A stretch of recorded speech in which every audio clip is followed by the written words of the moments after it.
Aku disiksa dan dihina oleh anak tiriku.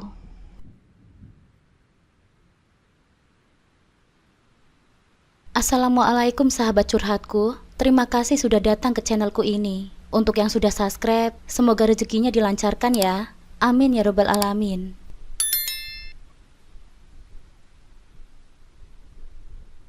Namaku Nabila, gadis berusia 20 tahun yang lahir dan dibesarkan di sebuah desa kecil yang tenang. Meski kehidupanku di desa sering dipenuhi kedamaian, ada sesuatu yang selalu menggelitik batinku. Sebuah kerinduan untuk melihat dunia luar, mencari pengalaman dan peluang yang lebih besar.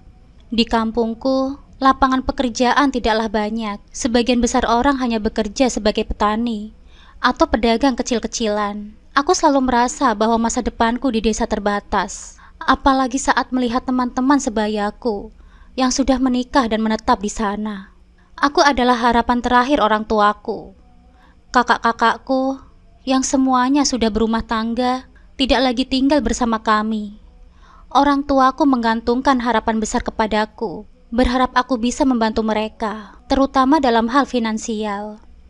Di saat yang sama, aku merasakan tekanan besar untuk membuat keputusan penting yang dapat mengubah hidup keluargaku. Aku tahu bahwa tinggal di desa tidak akan memberikan banyak perubahan bagi masa depanku, apalagi untuk membantu orang tuaku. Dengan modal ijazah SMA, tekad kuat dan semangat yang tak terbendung, aku memutuskan untuk merantau ke kota. Keputusan ini tidaklah mudah. Orang tuaku khawatir melepaskan anak bungsu mereka ke tempat yang jauh dan asing. Tapi aku meyakinkan mereka bahwa ini adalah langkah yang harus aku ambil demi masa depan yang lebih cerah. Hari itu, aku menaiki bis yang menuju kota. Perjalanan panjang itu terasa penuh harapan. Meski ada rasa cemas di hatiku, kota besar yang selalu aku dengar dari cerita orang-orang seolah menjadi tempat impian. Meski aku tahu tantangannya tidak sedikit. Di dalam bis, aku terus membayangkan kehidupan seperti apa yang akan aku jalani di sana. Saat tiba di kota, suasananya sangat berbeda dengan desa. Segalanya terasa cepat dan ramai. Gedung-gedung tinggi menjulang, suara bising kendaraan di jalanan, serta hiruk-pikuk orang-orang yang berlalu lalang, membuatku sadar bahwa aku benar-benar berada di tempat yang baru. Tidak ada lagi keheningan seperti di desa. Awalnya, aku sempat merasa tersesat, seperti ikan kecil yang terlempar ke laut besar. Tapi aku tidak boleh gentar. Aku berjanji pada diriku sendiri untuk bertahan dan menemukan pekerjaan yang bisa membuatku mencapai impianku. Selama beberapa hari pertama, aku sibuk mencari pekerjaan, berbekal surat lamaran dan ijazah SMA. Aku melamar ke berbagai perusahaan. Aku datang dari satu gedung ke gedung yang lain, mengantri bersama ratusan orang lain yang sama-sama mencari peluang. Namun harapan-harapanku hancur setiap kali aku menerima penolakan. Alasan mereka hampir selalu sama. Kami mencari kandidat dengan pengalaman yang lebih atau posisi sudah terisi. Kekecewaan mulai menggerogoti semangatku. Aku menyadari bahwa dunia kerja di kota tidak semudah yang kubayangkan. Hanya berbekal ijazah SMA tidaklah cukup untuk bersaing di tengah kota yang penuh dengan orang-orang berbakat dan berpendidikan tinggi.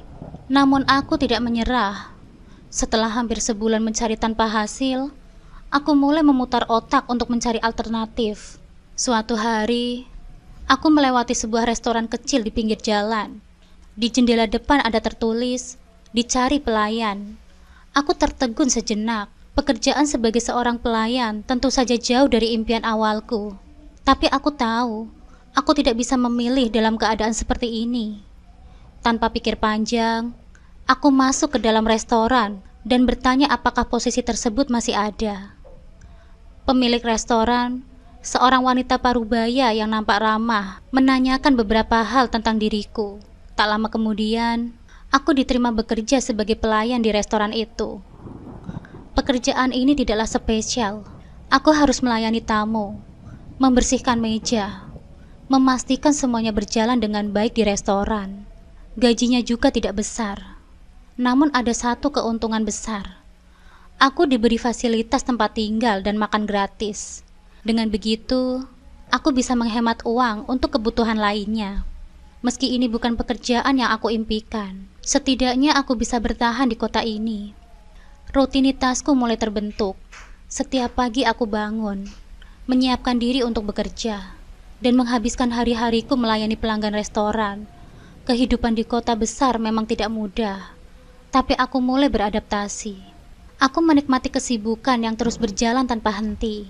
Meski kadang rasa lelah seringkali menimpaku, malam hari adalah waktu istirahatku. Aku sering merenung di kamar kosku yang kecil. Namun di tengah kelelahan itu, aku tetap merasa optimis. Aku masih muda dan masa depanku yang masih panjang. Selama aku mau berusaha, aku yakin jalan akan selalu terbuka. Hingga suatu hari, sebuah pertemuan tak terduga mengubah arah hidupku. Hari itu seperti hari biasa. Aku melayani pelanggan di restoran. Seorang pria tua nampak berwibawa datang untuk makan siang. Dia sering datang ke restoran ini, tapi kali ini ada sesuatu yang berbeda. Setelah selesai makan, pria itu meninggalkan tasnya di atas meja tanpa sengaja. Aku yang menyadarinya langsung bergegas mengambil tas itu dan mengejarnya ke pintu. "Pak, tasnya ketinggalan, Pak," panggilku dengan suara cukup keras. Pria itu berbalik dan nampak terkejut. Wajahnya berubah lega ketika melihat aku memegang tasnya. "Wah, terima kasih sekali ya, Dek. Saya benar-benar tidak sadar tadi," katanya dengan senyum hangat. Pria itu nampak tenang dan sopan, berbeda dari pelanggan lain yang kadang tergesa-gesa. "Sama-sama, Pak. Tidak apa-apa," jawabku dengan sedikit canggung. Setelah itu, dia memperkenalkan dirinya sebagai Pak Harun. Ternyata Pak Harun adalah seorang pengusaha sukses di kota ini.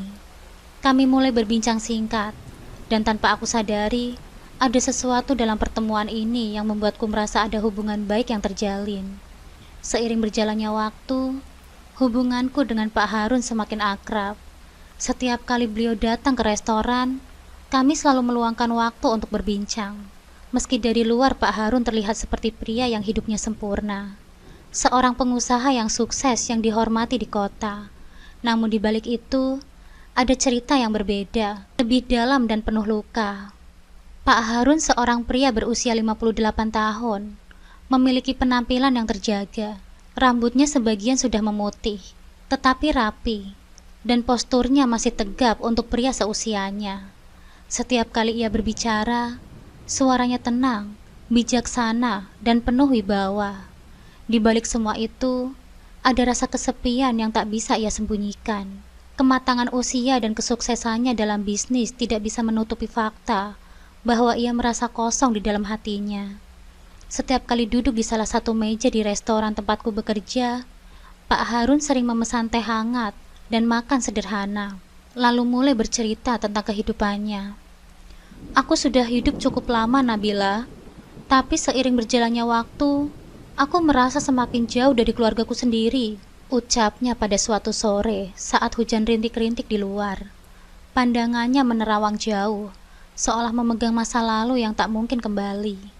Aku yang berdiri di sampingnya sambil membersihkan meja, hanya mengangguk pelan, mendengarkan dengan penuh perhatian. Meski kami memiliki perbedaan yang cukup jauh, ada sesuatu tentang cara Pak Harun berbicara yang membuatku merasa dekat dengannya. Seolah-olah aku bisa merasakan beban di hatinya. Cerita-ceritanya perlahan membentuk gambaran tentang siapa sebenarnya Pak Harun. "Fatimah, istriku," suaranya tersendat saat menyebut nama itu. "Dia meninggalkanku 2 tahun yang lalu. Kami menikah selama lebih dari 20 tahun. Rasanya seperti sebagian besar hidupku hilang saat dia pergi." Matanya nampak berkaca-kaca. Meskipun ia berusaha menahannya, aku tahu dari caranya bercerita bahwa kehilangan istrinya adalah pukulan berat baginya.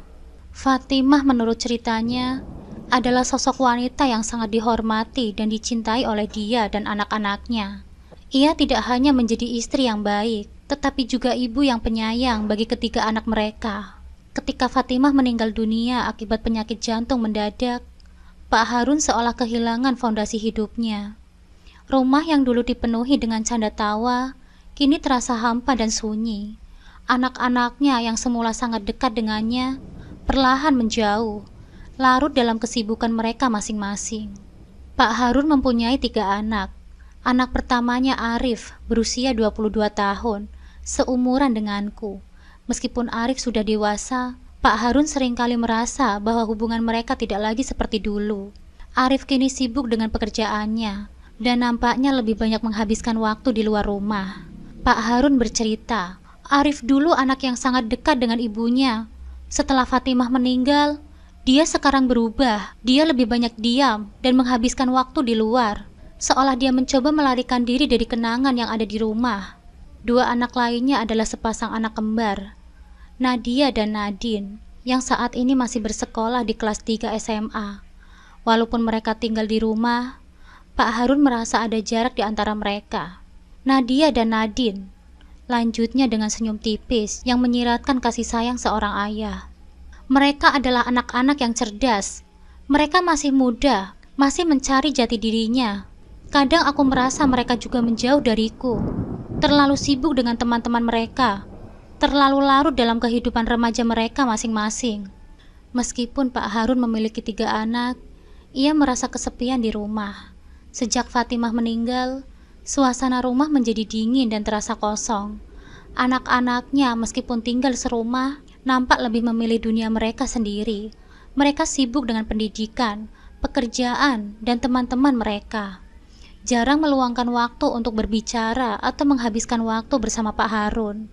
Dan inilah yang membuat kesepian Pak Harun terasa semakin mendalam. Ia merasa diabaikan oleh orang-orang yang seharusnya paling dekat dengannya. Aku hanya bisa mendengarkan dengan penuh perhatian. Ada perasaan iba di hatiku mendengarkan kisah kesepian Pak Harun. Dalam setiap kalimatnya, aku merasakan bagaimana ia merindukan keluarganya, bagaimana ia ingin kembali ke masa di mana mereka semua bersama-sama, penuh cinta dan kebersamaan. Meski aku hanyalah seorang pelayan di restoran sederhana ini, Pak Harun selalu memperlakukanku dengan hormat. Di matanya, aku bukan sekedar gadis desa yang bekerja di kota, tapi pendengar yang ia butuhkan. Mungkin karena aku adalah orang yang netral, seseorang yang tidak memiliki kepentingan apapun dalam hidupnya. Pak Harun merasa nyaman berbicara denganku. Aku tahu ini bukan salah mereka, lanjut Pak Harun, menyebut anak-anaknya. Mereka sedang tumbuh, mereka punya kehidupan mereka sendiri. Tapi kadang, aku berharap bisa kembali ke masa-masa di mana kami semua duduk di meja makan, tertawa bersama, tanpa khawatir akan masa depan. Setiap kali Pak Harun berbicara tentang keluarganya, aku melihat kilasan dari rasa cintanya yang begitu besar kepada mereka. Meski anak-anaknya mungkin tidak lagi memperhatikan seperti dulu, Pak Harun tetap menyimpan harapan bahwa suatu hari nanti, keluarganya akan kembali utuh. Mesti mungkin tidak akan pernah sama lagi seperti dulu. Aku berusaha mengerti mereka, Nabila. Lanjutnya, aku tidak ingin memaksa mereka untuk selalu ada di sisiku. Tapi, kesepian ini rasanya sulit untuk dilawan. Aku mengangguk, memahami perasaannya. Mungkin mereka hanya butuh waktu, Pak. Anak-anak seiring bertambahnya usia, kadang mereka ingin menemukan dunia mereka sendiri. Tapi saya yakin, Pak, mereka masih peduli pada Bapak. Pak Harun tersenyum tipis. Kau benar, Nabila. Mereka pasti masih peduli. Mungkin aku hanya terlalu merindukan masa lalu. Di balik wajah bijaksana Pak Harun, aku bisa merasakan luka yang masih belum sembuh. Kehilangan istrinya dan perubahan dalam hubungan dengan anak-anaknya telah meninggalkan jejak yang mendalam di dalam dirinya. Meskipun ia seorang pengusaha sukses, ternyata kekayaan dan keberhasilan tidak bisa mengisi kekosongan emosional yang ia rasakan. Tanpa disadari, percakapan kami hari itu menjadi salah satu dari banyak momen yang mempererat hubungan kami. Pak Harun menemukan kedamaian dalam obrolan sederhana ini, dan aku merasa ada sesuatu yang lebih dari sekedar hubungan pelayan dan pelanggan. Setiap kali kami berbicara, aku semakin mengenal sosok Pak Harun, seorang pria yang tangguh dari luar, namun begitu rapuh di dalam. Aku juga mulai merasa bahwa pertemuan kami bukanlah kebetulan, melainkan takdir yang mempertemukan 2 jiwa yang membutuhkan satu sama lain. Keakraban antara aku dan Pak Harun semakin tumbuh seiring berjalannya waktu. Awalnya, hubungan kami hanyalah antara seorang pelayan dan pelanggan. Tetapi lambat laun, Kami saling menemukan kenyamanan satu sama lain. Suatu sore, ketika restoran sudah sepi dan aku sedang membersihkan meja terakhir, Pak Harun datang seperti biasa. Tapi kali ini ada sesuatu yang berbeda dalam cara dia memandangku. Wajahnya nampak lebih serius, bahkan sedikit cemas, seperti ada sesuatu yang berat di hatinya. "Nabila," suaranya lembut namun bergetar sedikit. "Aku perlu bicara denganmu tentang sesuatu yang penting." Aku berhenti sejenak, menatapnya dengan penuh perhatian. "Apa itu, Pak?" tanyaku, merasa ada sesuatu yang besar akan ia katakan. Pak Harun menarik nafas dalam, lalu duduk di salah satu kursi dan menatap mataku dengan pandangan yang penuh makna, seolah-olah sedang mempertimbangkan kata-kata yang tepat. Setelah beberapa saat, dia pun berbicara. "Aku sudah memikirkannya untuk waktu yang sangat lama," katanya. Suaranya sedikit bergetar. "Nabila, aku tahu ini mungkin terdengar aneh bagimu, tapi aku ingin memintamu untuk menjadi istriku." Seperti petir di siang bolong, kata-katanya membuatku terdiam. Aku mematung, terkejut dan bingung. Apa yang baru saja ia katakan? Lamaran, menjadi istrinya. Berbagai pikiran langsung berputar di benakku. Perbedaan usia yang sangat jauh. Kenyataan bahwa dia sudah memiliki 3 orang anak, yang semuanya hampir seumuranku. Dan tentunya juga posisiku yang hanya seorang pelayan di restoran ini. "Pak Harun," aku hampir tidak bisa menemukan kata-kata untuk diucapkan. "Anda serius, Pak?" Dia mengangguk pelan, dengan tatapan yang penuh ketulusan. "Aku tahu, Nabila. Aku tahu ini tidak mudah bagimu. Aku sudah memikirkan semua hal. Perbedaan usia, anak-anakku, dan bahkan situasi kita.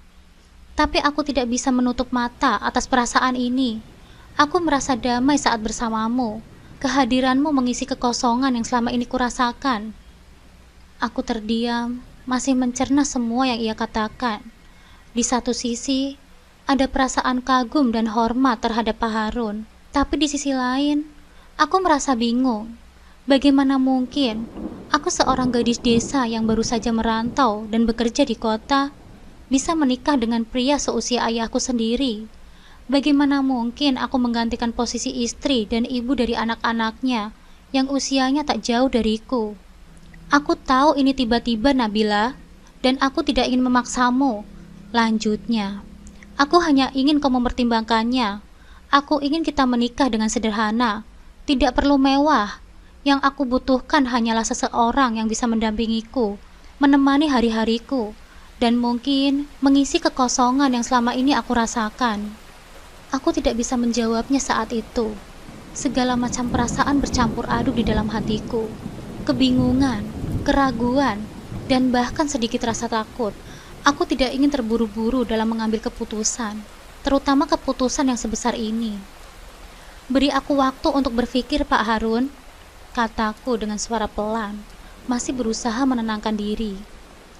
Pak Harun tersenyum tipis. "Tentu saja, Nabila. Aku tidak ingin kau merasa tertekan. Ambil waktu yang kau butuhkan. Aku hanya berharap kau bisa melihat ketulusan niatku." Selama beberapa hari setelah perbincangan itu, aku merenung. Setiap kali aku teringat kata-kata Pak Harun, hatiku terasa bergejolak. Apakah ini kesempatan untukku? Sebuah takdir yang membawaku ke jalan yang tak pernah kuduga? Ataukah ini sebuah jebakan yang bisa menghancurkan kehidupanku di masa depan? Ada begitu banyak hal yang harus aku pikirkan, bukan hanya tentang Pak Harun, tetapi juga tentang anak-anaknya. Bagaimana mereka akan menerimaku? Ataukah mereka akan membenciku karena menganggapku mengambil posisi ibunya? Setelah berhari-hari merenung dan berdoa, aku akhirnya membuat keputusan. Meski ada banyak ketidakpastian, ketulusan Pak Harun dan keinginan untuk memberikan kedamaian dalam hidupnya membuatku menerima lamarannya. Aku mendatangi Pak Harun di restoran. Dengan suara tenang aku berkata, "Pak Harun, aku menerima lamaran Anda. Tapi saya ingin pernikahan kita sederhana, dan saya ingin memastikan kita menghormati perasaan anak-anak Anda." Wajah Pak Harun langsung berseri-seri mendengar jawabanku. "Tentu saja, Nabila. Kita akan melakukannya dengan cara yang sederhana. Pernikahan kami berlangsung dengan sangat sederhana, hanya dihadiri oleh beberapa kerabat dekat. Namun apa yang aku takutkan selama ini akhirnya terbukti. Anak-anak Pak Harun, terutama Arif, menolak kehadiranku dengan tegas. Mereka melihatku bukan sebagai pengganti ibu mereka, melainkan sebagai orang luar yang mencoba mengambil tempat yang seharusnya tidak kupegang. Kau hanya gadis yang bekerja di restoran, dan sekarang kau ingin menjadi istri ayahku. Arif menatapku dengan penuh kebencian pada hari pernikahan kami. Suaranya dipenuhi amarah yang sulit ia sembunyikan. Aku tidak akan pernah menerimamu sebagai bagian dari keluarga ini. Nadia dan Nadine, meskipun tidak sekeras Arif, juga menunjukkan sikap dingin dan acuh tak acuh. Mereka jarang berbicara denganku, lebih sering menghabiskan waktu di kamar mereka atau pergi keluar rumah. Meskipun begitu, Pak Harun selalu berada di sisiku, memberikan dukungan penuh. Jangan khawatir, Nabila. Anak-anak hanya butuh waktu. Mereka belum sepenuhnya mengerti, tapi aku yakin lambat laun mereka akan menerimamu, katanya sambil menggenggam tanganku dengan erat. Namun hari-hari setelah pernikahan kami bukanlah hari-hari yang mudah. Aku menghadapi pandangan sinis dari anak-anak Pak Harun setiap hari, dan meskipun Pak Harun berusaha membuatku nyaman, aku tetap merasakan ketegangan yang menggantung di udara. Aku tahu perjalanan ini akan panjang dan penuh dengan tantangan, tetapi aku sudah mengambil keputusan. Kini aku harus menghadapi apapun yang datang di depan dengan kepala tegak. Setelah resmi menikah dengan Pak Harun, aku pindah ke rumahnya yang megah dan luas dibandingkan dengan kehidupanku di kampung. Aku mencoba menyesuaikan diri dengan kehidupan baruku sebagai istri dan ibu sambung bagi anak-anak Pak Harun. Namun seiring berjalannya waktu, kenyataan yang pahit mulai menyusup ke dalam kehidupanku. Setiap kali Pak Harun pergi bekerja atau sedang bertugas keluar kota, suasana rumah berubah menjadi sangat berbeda. Tidak ada kedamaian atau kasih sayang yang kutemukan. Hanya kekecewaan dan kebencian dari anak-anaknya, terutama Arif. Arif, putra sulung Pak Harun, selalu menunjukkan rasa bencinya secara terang-terangan sejak hari pernikahan kami. Baginya aku bukan hanya seseorang yang tak pantas berada di rumah itu, tetapi juga ancaman bagi kenangan mendiang ibunya, Fatimah. Hari demi hari, dia memperlakukan aku dengan sikap yang dingin dan kasar. Awalnya aku berpikir bahwa mungkin dia butuh waktu untuk menerima situasi ini, tetapi semakin lama, perlakuannya semakin menjadi buruk. "Hai kau, kenapa lantai ini masih kotor?" seru Arif suatu pagi sambil menjatuhkan sapu ke arahku. "Kau pikir kau istri ayahku sekarang, jadi kau bisa bermalas-malasan?" Aku hanya bisa menunduk, menggigit bibirku, dan mengambil sapu yang ia lemparkan. Hatiku perih setiap kali mendengar sindiran dan caci makinya. Aku tahu, baginya aku hanyalah seorang pengganti yang tidak layak. Nadia dan Nadine, meski tidak sekejam Arif, juga ikut-ikutan memperlakukanku dengan tidak hormat. Mereka sering menyindirku secara halus, menyebutku tamu yang tidak diundang dalam hidup mereka. Suatu hari, saat aku sedang menyiapkan sarapan, mereka berbisik satu sama lain, tetapi sengaja agar aku mendengar. "Kau lihat, dia bahkan tidak tahu cara memasak makanan yang benar. Lihat saja, sayur sop ini rasanya asin banget," ujar Nadia sambil melirikku dengan mata yang penuh hinaan. Nadine tertawa kecil. "Bagaimana mungkin seorang sepertinya bisa menggantikan ibu kita?" Hatiku hancur, tetapi aku tidak berkata apa-apa. Aku hanya melanjutkan memasak, berharap hari itu cepat berlalu. Namun setiap hari terasa seperti neraka. Pekerjaan rumah menumpuk dan selalu ada keluhan dari mereka. Lantai yang kurang bersih, baju yang tidak disetrika dengan benar, atau makanan yang dianggap tak enak. Aku diharuskan bekerja dari pagi hingga malam, seolah-olah aku adalah pembantu di rumah ini, bukan istri dari pemiliknya. Suatu hari, ketika Pak Harun sedang melakukan perjalanan bisnis keluar kota, situasi menjadi lebih buruk. Arif nampak sangat marah tanpa alasan yang jelas. Setelah makan malam, dia berdiri di hadapanku. Tatapan matanya penuh amarah yang membara. Tanpa peringatan, dia meraih tanganku dan menarikku menuju kamar tidurnya dengan kasar. "Kau tidak pantas berada di sini. Kau hanya pelacur yang mengincar harta ayahku," teriaknya dengan suara keras. Aku mencoba melawan, tetapi kekuatannya jauh melebihi tenaganya. Dengan brutal, dia mengurungku di dalam kamar, mengunci pintunya dari luar. Aku mengetuk pintu, memohon agar dia melepaskanku, tetapi tak ada gunanya. "Arif, tolong, bukakan pintunya!" Tangisku memecahkan keheningan rumah itu. Namun yang kudengar hanyalah tawa sinis dari luar pintu. Suara Nadia dan Nadine yang ikut menertawakanku. "Kau pantas mendapatkannya. Lihat saja, tidak ada orang yang akan menolongmu," ujar Nadia dengan nada mengejek. Aku duduk di lantai, air mataku mengalir dengan deras. Bagaimana bisa kehidupanku berubah menjadi seperti ini? Apakah ini harga yang harus aku bayar untuk cinta? Apakah keputusan untuk menikah dengan Pak Harun benar-benar kesalahan yang besar? Dalam kegelapan malam itu, hanya tangisan dan doa yang bisa menemani kesepianku. Aku bertanya-tanya apakah aku harus menyerah, meninggalkan semua ini, dan kembali ke kampung halamanku. Tapi bagaimana dengan janji yang telah kuberikan kepada Pak Harun? Bagaimana dengan ketulusannya yang begitu kuat ketika dia memintaku untuk menjadi istrinya? Malam itu terasa begitu panjang. Aku terkurung dalam kamar seperti tahanan. Tidak ada yang peduli dengan perasaanku. Anak-anaknya seolah puas melihatku menderita. Aku semakin menyadari bahwa kehadiranku di rumah ini hanyalah duri dalam kehidupan mereka. Aku hanya berharap ketika Pak Harun kembali, dia akan mendengar tentang perlakuan anak-anaknya dan membuatku menemukan solusi.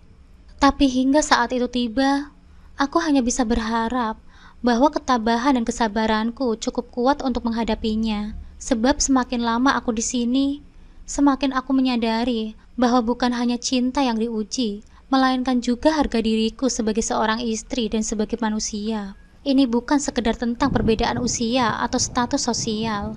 Ini tentang pertahanan di tengah badai, menghadapi perilaku yang kejam, dan menemukan kekuatan di dalam diriku sendiri untuk tetap berdiri di tengah penderitaan. Keesokan harinya, setelah malam yang mencekam, ketika akhirnya aku bisa terbebas dari kurungan Arif, sesuatu yang tak terduga terjadi. Pagi itu, kabar buruk menghantam keluarga kami dengan keras. Telepon berdering saat aku mengangkatnya. Suara panik dari seorang teman Arif mengabarkan bahwa Arif mengalami kecelakaan parah saat dalam perjalanan pulang dari kampusnya. Aku terguncang.